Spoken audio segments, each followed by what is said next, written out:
Hello दोस्तों, नमस्ते, जय हिंद। सभी को स्वागत है आप सभी का हमारे प्यारे से यूट्यूब चैनल में। दोस्तों, आज मैं लेकर के आया हूँ नृत्य से संबंधित कुछ महत्वपूर्ण सवालों को। तो दोस्तों, आइए बिना देर करते हुए शुरू करते हैं हम अपने पहले क्वेश्चन को। देखिए दोस्तों, आज का हमारा पहला क्वेश्चन क्या कह रहा है। पहला क्वेश्चन है दोस्तों, कहता है कि भारत के अधिकांश शास्त्रीय नृत्य रूपों की उत्पत्ति किससे हुई है। बताना है कि भारत के अधिकांश शास्त्रीय जो नृत्य हैं उनकी उत्पत्ति किस बुक से हुई है। बताइए दोस्तों, इस क्वेश्चन का राइट आंसर क्या हो जाएगा। ऑप्शन नंबर ए लिखा है दोस्तों यजुर्वेद, ऑप्शन बी लिखा है अथर्वशास्त्र मतलब अर्थशास्त्र, ऑप्शन सी लिखा है अथर्ववेद और ऑप्शन डी लिखा है नाट्यशास्त्र। बताइए दोस्तों, इस क्वेश्चन का राइट आंसर क्या हो जाएगा। तो दोस्तों, इस क्वेश्चन का राइट आंसर हो जाएगा ऑप्शन नंबर डी नाट्यशास्त्र। क्या हो जाएगा दोस्तों, ऑप्शन नंबर डी नाट्यशास्त्र। यानी जितने भी नृत्यों की उत्पत्ति हुई है दोस्तों, वो उनकी उत्पत्ति किससे हुई है दोस्तों, तो नाट्यशास्त्र से हुई है। ओके दोस्तों, किससे हुई है, तो नाट्यशास्त्र से। आ रही बात समझ में। अच्छा, नाट्यशास्त्र के लेखक कौन है, तो नाट्यशास्त्र को लिखा है भरत मुनि ने। ओके, नाट्यशास्त्र को किसने लिखा है दोस्तों, तो भरत मुनि ने लिखा है। ओके, उम्मीद करते हैं दोस्तों इतना चीज़ें आप लोग समझ गए होंगे। तो आइए चलते हैं दोस्तों हम अगले क्वेश्चन की तरफ। देखते हैं दोस्तों, क्वेश्चन नंबर 2 हमारा क्या कह रहा है। कह रहा है दोस्तों कि संगीत नाटक अकादमी से अब तक भारत के कितने शास्त्रीय नृत्यों को मान्यता प्राप्त है। मतलब कितने ऐसे शास्त्रीय नृत्य हैं जिनको संगीत नाटक अकादमी ने शास्त्रीय नृत्यों का दर्जा दिया है, यानी शास्त्रीय नृत्यों को मान्यता प्राप्त है। यानी संगीत नाटक अकादमी ने अब तक भारत के कितने शास्त्रीय नृत्यों को मान्यता दी है या मान्यता प्राप्त है। बताना है दोस्तों, इस क्वेश्चन का राइट आंसर क्या हो जाएगा। ऑप्शन नंबर ए लिखा है दोस्तों कि 5 शास्त्रीय नृत्यों को, ऑप्शन बी कह रहा है कि 8 शास्त्रीय नृत्यों को, ऑप्शन सी कह रहा है कि 11 शास्त्रीय नृत्यों को, ऑप्शन डी है 3 शास्त्रीय नृत्यों को। बताना है दोस्तों कि कितने शास्त्रीय नृत्यों को क्या है, संगीत नाटक अकादमी से मान्यता प्राप्त है। बताना है दोस्तों, इस क्वेश्चन का राइट आंसर क्या हो जाएगा। तो दोस्तों, इस क्वेश्चन का राइट आंसर हो जाएगा ऑप्शन नंबर बी, यानी 8 शास्त्रीय नृत्यों को। कितने शास्त्रीय नृत्यों को मान्यता प्राप्त है दोस्तों, तो 8 शास्त्रीय नृत्यों को मान्यता प्राप्त है। ओके दोस्तों, यानी इस क्वेश्चन का राइट आंसर हो जाएगा दोस्तों ऑप्शन नंबर बी। कितने नृत्यों को जो है कि मान्यता प्राप्त है दोस्तों, तो 8 शास्त्रीय नृत्यों को। यानी हमारे संगीत नाटक अकादमी के द्वारा 8 शास्त्रीय नृत्यों को क्या किया गया है, मान्यता प्राप्त किया गया, यानी उनको शास्त्रीय नृत्यों का दर्जा दिया गया है। ओके, तो आइए दोस्तों थोड़ा डिटेल में इसके बारे में और जान लेते हैं, है ना। देखिए यहाँ क्या कह रहा है। यहाँ लिखा है दोस्तों, संगीत नाटक अकादमी भारत सरकार द्वारा स्थापित भारत की संगीत एवं नाटक की राष्ट्रीय स्तर की सबसे बड़ी अकादमी है। कह रहा है कि जो संगीत नाटक अकादमी है, ये संगीत नाटक अकादमी भारत सरकार द्वारा स्थापित की गई भारत की संगीत एवं नाटक की राष्ट्रीय स्तर की सबसे बड़ी अकादमी है। ये करती क्या है, कह रहा है कि संगीत नाटक अकादमी ने भारत के 8 शास्त्रीय नृत्यों को अब तक मान्यता प्रदान की है। ये जो अकादमी है, ये भारत के 8 शास्त्रीय नृत्यों को क्या देती है, मान्यता प्रदान की है ना। इनके नाम कौन कौन है, वो कौन कौन से नृत्य हैं जिनको भारतीय नाटक अकादमी ने क्या किया है, मान्यता दिया है, ठीक है, शास्त्रीय नृत्यों का दर्जा दिया है। कौन कौन है दोस्तों, तो पहला है कि भरतनाट्यम, ये कहाँ का नृत्य है दोस्तों, तो तमिलनाडु का है। ओके, दूसरा है कथक, ये कहाँ का है दोस्तों, तो ये उत्तर प्रदेश का है। ओके, अगला है दोस्तों कथकली, ये कहाँ का है दोस्तों, तो केरल का है ना।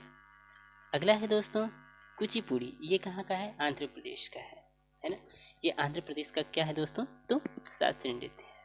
उसी तरह है दोस्तों मणिपुरी, ये मणिपुरी कहाँ का है दोस्तों, तो ये मणिपुर का है। मणिपुरी कहाँ का है, मणिपुर का। उसी तरह दोस्तों मोहिनी अट्टम, मोहिनी अट्टम कहाँ का है दोस्तों, केरल का है। ध्यान रखेंगे केरल के 2 शास्त्रीय नृत्य हैं, एक है कथकली और दूसरा है मोहिनी अट्टम। ओके दोस्तों, नेक्स्ट है उड़ीसी, ये कहाँ का शास्त्रीय नृत्य है दोस्तों, तो ये उड़ीसा का है। उड़ीसी कहाँ का शास्त्रीय नृत्य है, उड़ीसा का है। ओके, और एक और है असम का। असम का कौन सा शास्त्रीय नृत्य है दोस्तों, तो सत्रिया, है ना। सत्रिया कहाँ का शास्त्रीय नृत्य है दोस्तों, असम का है। ये ध्यान रखेंगे। ओके दोस्तों, तो उम्मीद करते हैं इतनी चीज़ें आप सबको समझ में आ गई होंगी। तो आइए चलते हैं हम अगले क्वेश्चन की तरफ, देखते हैं हमारा अगला क्वेश्चन क्या है। बताइए दोस्तों, इस क्वेश्चन का राइट आंसर क्या हो जाएगा, क्या कह रहा है हमसे, देखते हैं। क्वेश्चन है कि भारत के शास्त्रीय नृत्यों में कितने रस हैं जिन्हें संस्कृति मंत्रालय द्वारा मान्यता प्राप्त है। ऊपर हमने पढ़ा है दोस्तों कि कैसे कितने ऐसे नृत्य हैं जिनको भारतीय नाटक अकादमी ने, यानी भारतीय नाटक अकादमी ने शास्त्रीय नृत्यों का दर्जा दिया है ना। तो हम लोगों ने पढ़ा है, यहाँ पे कह रहा है कि शास्त्रीय नृत्यों में कितने रस हैं जिनको संस्कृति मंत्रालय ने मान्यता प्रदान की है। हमें रसों को बताना है दोस्तों। तो आप लोग सभी लोग हिंदी में पढ़े होंगे दोस्तों कि रस कितने हैं, है ना। तो वही बताना है दोस्तों कि इस क्वेश्चन का राइट आंसर क्या हो जाएगा। ऑप्शन नंबर ए है 3 रस, ऑप्शन बी है 9 रस, ऑप्शन सी है 5 रस और ऑप्शन डी है 7 रस। बताना है इस क्वेश्चन का राइट आंसर क्या हो जाएगा। तो दोस्तों इस क्वेश्चन का राइट आंसर हो जाएगा ऑप्शन नंबर बी 9 रस। कितने रस हैं दोस्तों, तो 9 रसों को क्या किया गया है, मान्यता दी गई है। किसके द्वारा दी गई है दोस्तों, तो संस्कृति मंत्रालय ने, संस्कृति मंत्रालय के द्वारा मान्यता प्राप्त की गई है, ठीक ना। कितने रसों को, तो 9 रसों को। ओके दोस्तों, यानी इस क्वेश्चन का राइट आंसर हो जाएगा दोस्तों ऑप्शन नंबर क्या, ऑप्शन नंबर बी। ओके, इस क्वेश्चन का राइट आंसर हो जाएगा ऑप्शन नंबर बी। आइए थोड़ा इसे डिटेल में और जान लेते हैं। यहाँ पे देखिए क्या लिखा है, कह रहा है कि भारत के शास्त्रीय नृत्यों में 9 रस हैं जिन्हें संस्कृति मंत्रालय द्वारा मान्यता प्राप्त है। यानी शास्त्रीय नृत्यों में कितने रस हैं, तो 9 रस हैं जिन्हें संस्कृति मंत्रालय द्वारा क्या दी गई है दोस्तों, तो मान्यता दी गई है। ओके, उम्मीद करते हैं दोस्तों इतनी चीज़ें आप सब लोग बहुत अच्छे तरीके से समझ पा रहे होंगे। तो आइए दोस्तों चलते हैं हम अगले क्वेश्चन की तरफ। ओके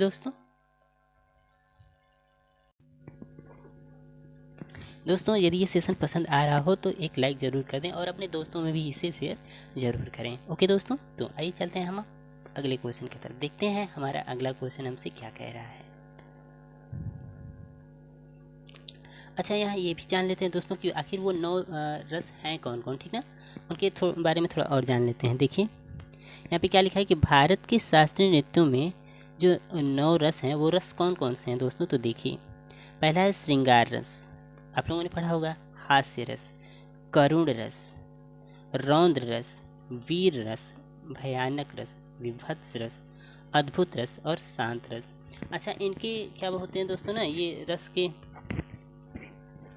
ये रस हिंदी में भी आप लोग बहुत अच्छे तरीके से पढ़े होंगे दोस्तों, ठीक है। तो इतने रस हैं जो जिनको क्या दी गई है दोस्तों, तो संस्कृति मंत्रालय के द्वारा मान्यता दी गई है। ओके, तो आइए चलते हैं दोस्तों हम अगले क्वेश्चन की तरफ, देखते हैं हमारा अगला क्वेश्चन हमसे क्या कह रहा है।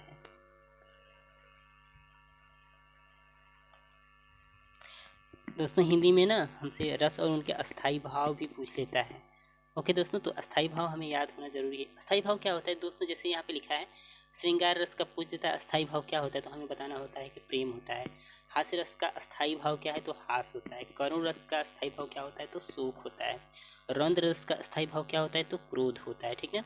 वीर रस का अस्थाई भाव क्या होता है, उत्साह होता है। भयानक रस का अस्थाई भाव भय होता है। विभत्स रस का अस्थाई भाव क्या होता है, घृणा होता है।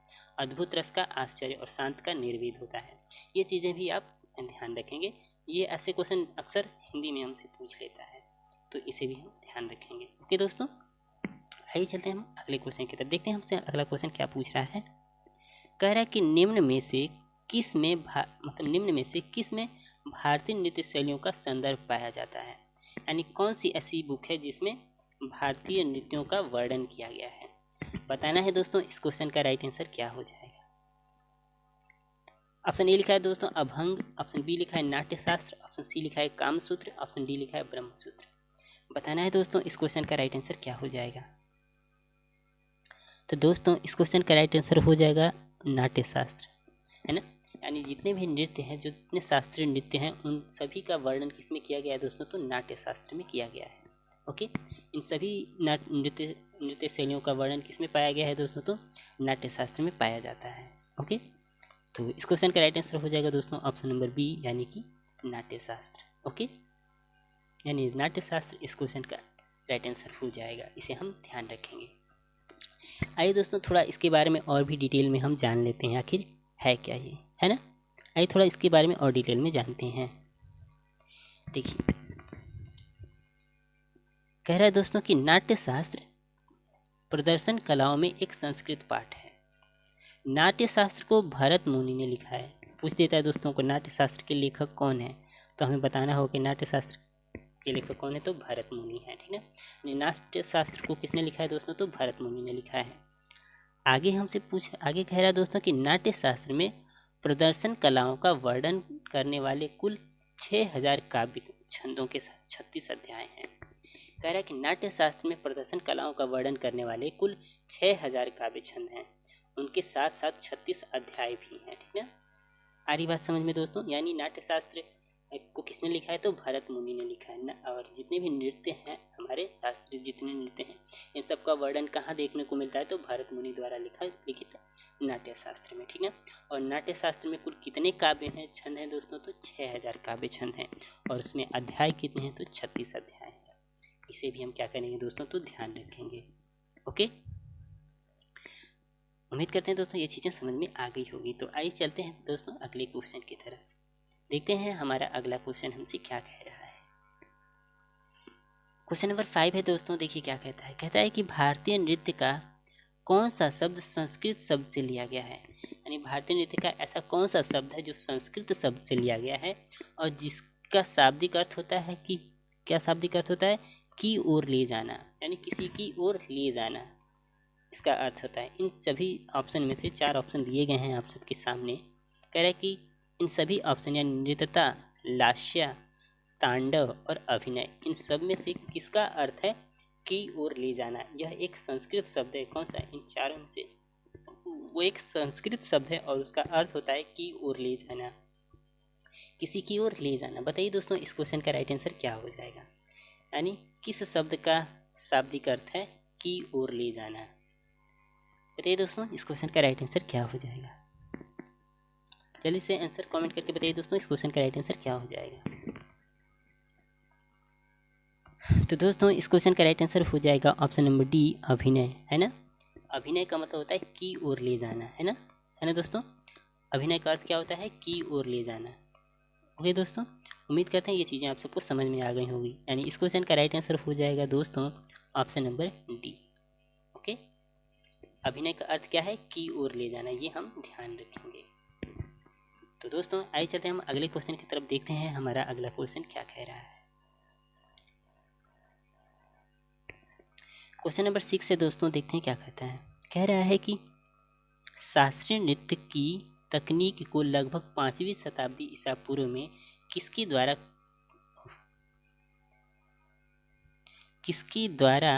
कूटीकृत किया गया था। कह रहा है कि शास्त्रीय नृत्य की तकनीक को लगभग 5वीं शताब्दी ईसा पूर्व में किसके द्वारा कूटीकृत किया गया था। मतलब जितने शास्त्रीय नृत्य हैं इन सबको संकलित किसने किया था आज से 5वीं शताब्दी ईसा पूर्व में। ठीक ना, बताना है दोस्तों कि कौन ऐसा व्यक्ति था जिसने इसे क्या किया था, संकलित किया था, यानी कूटीकृत किया था। बताइए दोस्तों इस क्वेश्चन का राइट आंसर क्या हो जाएगा। तो आप सबको पता है दोस्तों कि जितने शास्त्रीय नृत्य हैं वो किस में मिलते हैं दोस्तों, तो जो नाट्य शास्त्र है उसमें।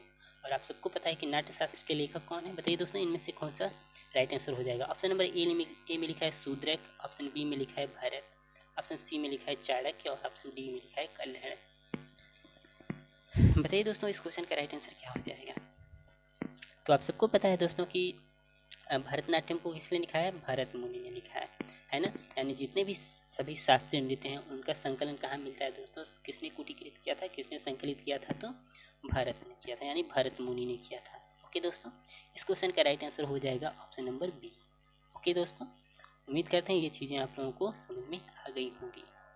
ओके दोस्तों, तो इस क्वेश्चन का राइट आंसर हो जाएगा क्या, ऑप्शन नंबर बी, यानी कि भरत, यानी भरत नहीं भरत मुनि है। ओके दोस्तों, उम्मीद करते हैं इतनी चीज़ें आप सबको समझ में आ रही होंगी। आइए दोस्तों देखते हैं ये थोड़ा इस नोट में क्या लिखा है, इसको थोड़ा और डिटेल में जानते हैं। ओके, देखिए कह रहा है कि भारत का नाट्य शास्त्र यानी भरत मुनि का नाट्य शास्त्र नाटकीय कला पर एक विस्तृत ग्रंथ है और पुस्तिका है जो शास्त्रीय संगीत रंगमंच के सभी पहलुओं से संबंधित है। यानी ये जो नाट्य शास्त्र है ना, ये शास्त्रीय संगीत के हर हिस्से को किस में शामिल किया गया है, नाट्य शास्त्र में शामिल किया गया है। जितने भी शास्त्रीय नृत्य हैं इन सब का वर्णन नाट्य शास्त्र में देखने को मिलता है हमें। और इसको संकलित किसने किया था? तो भरत मुनि ने किया था। ओके दोस्तों, उम्मीद करते हैं इतनी चीज़ें आप सबको समझ में आ गई होंगी।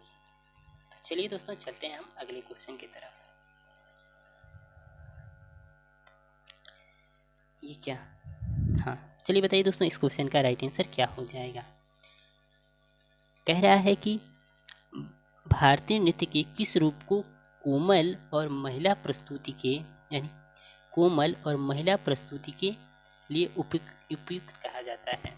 कह रहा है कि भारतीय नृत्य के किस रूप को कोमल और महिला प्रस्तुति के लिए उपयुक्त कहा जाता है, यानी इसको महिलाएं बहुत अच्छे तरीके से कर पाती हैं, यानी बहुत अच्छे ढंग से कर लेती हैं। कौन सा ऐसा नृत्य रूप है, बताना है दोस्तों। इस क्वेश्चन का राइट आंसर क्या हो जाएगा।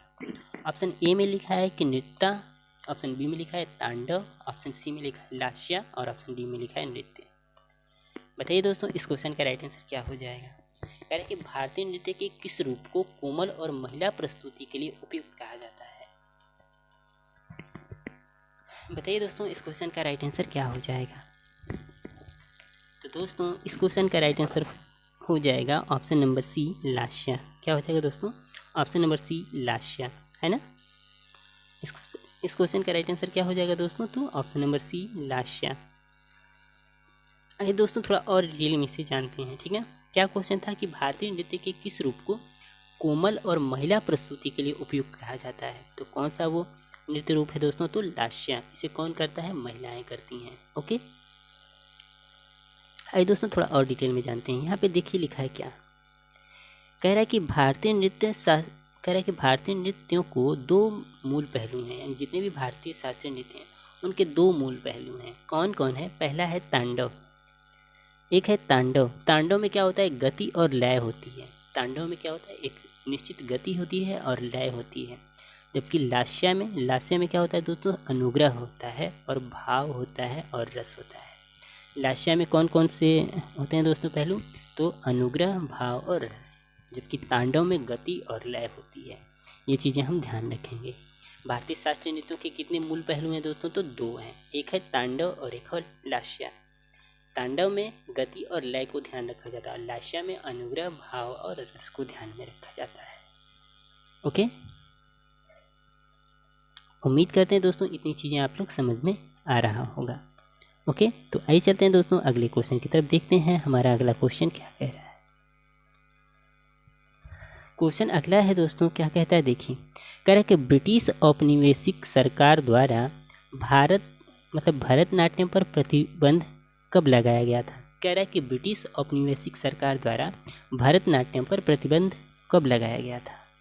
यानी जो ये ब्रिटिश सरकार थी, यानी अंग्रेज़ जब थे हमारे भारत में, तो इन्होंने क्या कर दिया था?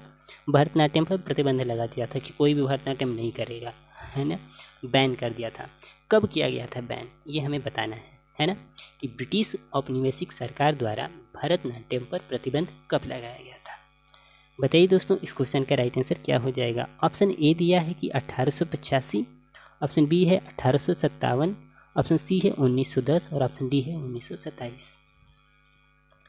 बताइए दोस्तों, इस क्वेश्चन का राइट आंसर क्या हो जाएगा। तो दोस्तों, इस क्वेश्चन का राइट आंसर हो जाएगा ऑप्शन नंबर सी 1910। कब हो जाएगा दोस्तों? 1910 में। 1910 में जो ब्रिटिश सरकार थी, यानी अंग्रेज़ थे, उन्होंने क्या कर दिया था? भरतनाट्यम पर प्रतिबंध लगा दिया था, बैन कर दिया था, है ना। यानी इस क्वेश्चन का राइट आंसर हो जाएगा दोस्तों ऑप्शन नंबर सी 1910। ओके, तो उम्मीद करते हैं दोस्तों इतनी चीज़ें आप लोग समझ में आ गया होगा। तो आइए चलते हैं दोस्तों हम अगले क्वेश्चन की तरफ, देखते हैं हमारा अगला क्वेश्चन हमसे क्या कह रहा है।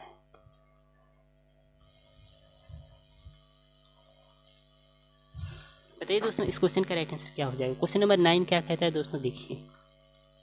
कह रहा है कि कौन सा नृत्य 500 साल पुराना एक भारतीय शास्त्रीय नृत्य है जो असम के वैष्णव मठों में विकसित हुआ है। बताना है कि कौन सा नृत्य है जो आज से 500 साल पुराना है, एक भारतीय शास्त्रीय नृत्य है जो असम के वैष्णव मठों से विकसित हुआ है। कौन सा ऐसा नृत्य है दोस्तों, बताना है जो ये असम का है। और असम में किसके द्वारा विकसित किया गया था दोस्तों? असम के जो वैष्णव मठ थे वहाँ पे विकसित हुआ है ये कितने साल पुराना है दोस्तों? तो 500 साल पुराना है ये। बताइए दोस्तों, इस क्वेश्चन का राइट आंसर क्या हो जाएगा।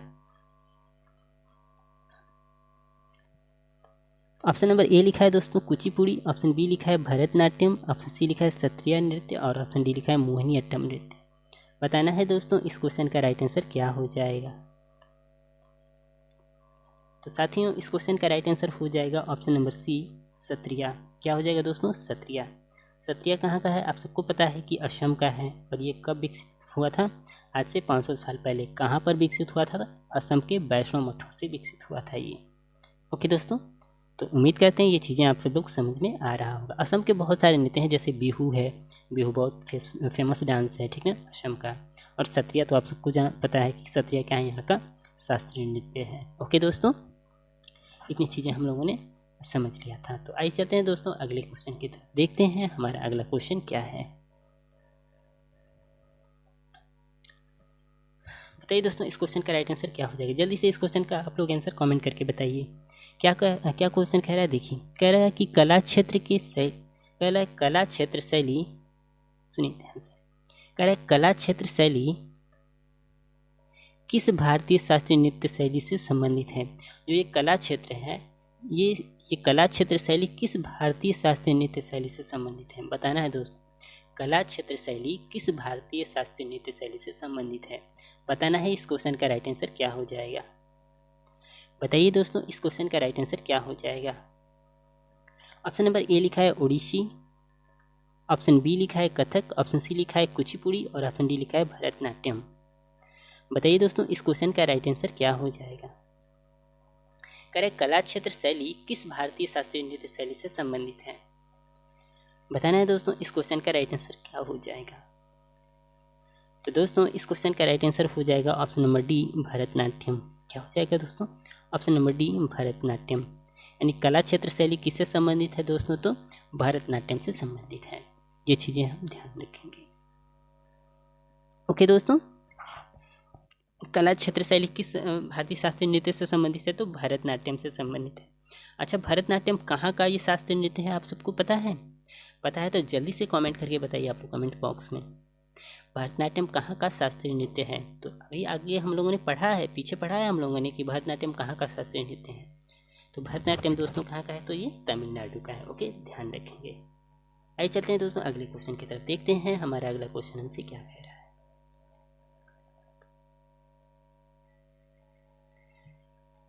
अगला क्वेश्चन है दोस्तों, कह रहा है कि जवाहरलाल नेहरू मणिपुर नृत्य अकादमी निम्न में से किस शहर में स्थित है। बताना है दोस्तों कि ये जो जवाहरलाल नेहरू मणिपुर नृत्य अकादमी है, ये निम्नलिखित में से किस शहर में स्थित है। बताना है जल्दी से आंसर आप सब लोग कमेंट करके बताइए। ऑप्शन नंबर ए लिखा है दोस्तों इम्फाल, ऑप्शन बी लिखा है गुवाहाटी, ऑप्शन सी लिखा है बेंगलुरु और ऑप्शन डी लिखा है हैदराबाद। बताइए दोस्तों इस क्वेश्चन का राइट आंसर क्या हो जाएगा। कह रहा है क्वेश्चन हमसे कि जवाहरलाल नेहरू मणिपुर नृत्य अकादमी, यानी जवाहरलाल नेहरू मणिपुर नृत्य अकादमी निम्नलिखित में से किस शहर में स्थित है। अच्छा, नाम से ही नहीं कुछ समझ में आ रहा है? बताइए जल्दी से आप लोग इस क्वेश्चन का राइट आंसर क्या हो जाएगा। तो दोस्तों इस क्वेश्चन का राइट आंसर हो जाएगा कहाँ? इम्फाल। कहाँ हो जाएगा दोस्तों? इम्फाल। आप सबको पता है दोस्तों मणिपुर की राजधानी है क्या? इम्फाल है ना। यानी जवाहरलाल नेहरू मणिपुर नृत्य अकादमी कहाँ स्थित है दोस्तों? तो इम्फाल में स्थित है। ओके, तो इस क्वेश्चन का राइट आंसर हो जाएगा option number A Imphal. Okay दोस्तों, ये चीज़ें हम ध्यान रखेंगे। ओके दोस्तों, इतना चीज़ें क्या करेंगे दोस्तों? तो ध्यान रखेंगे। आइए चलते हैं दोस्तों अगले क्वेश्चन की तरफ, देखते हैं हमारा अगला क्वेश्चन हमसे क्या कह रहा है।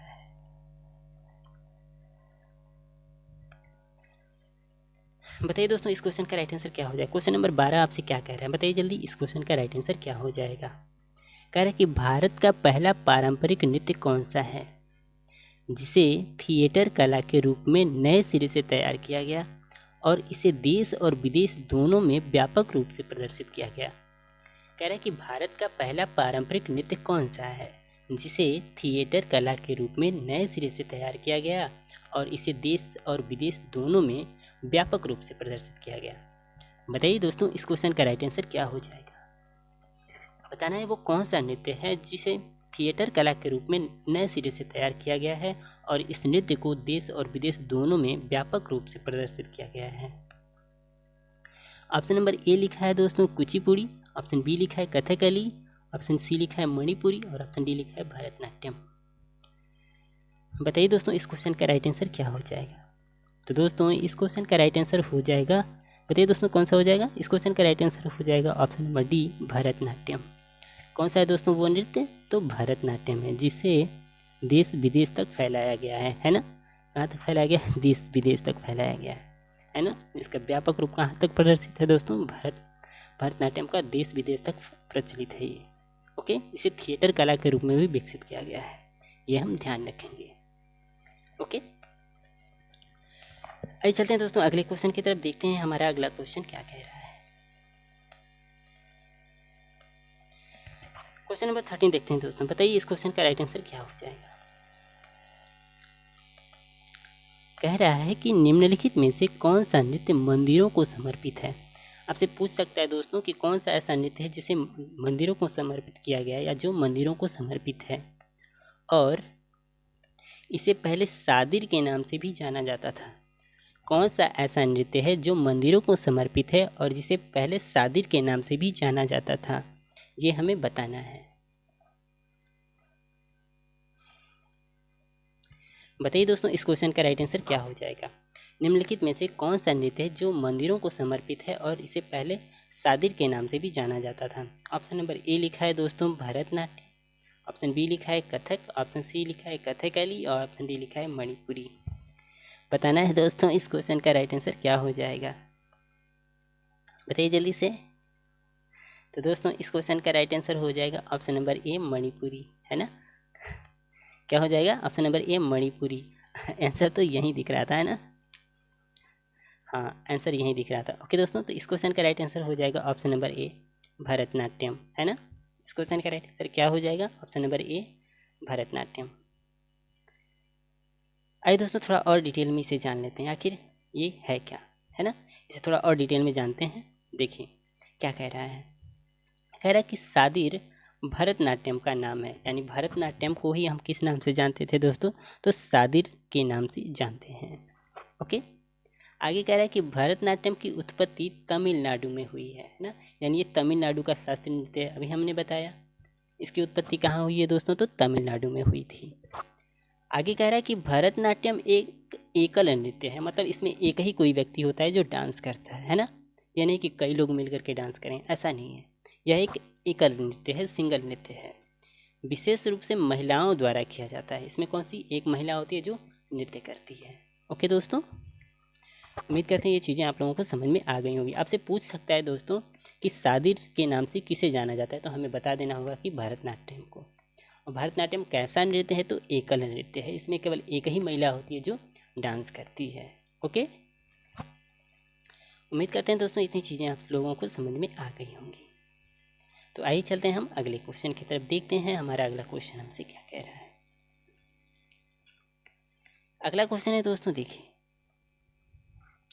कह रहा है कि निम्नलिखित नृत्य शैलियों में से कौन सी मूल रूप से तमिलनाडु के मंदिरों में देवदासियों द्वारा की जाती थी और इसलिए इसे दासियाट्टम के नाम से भी जाना जाता था।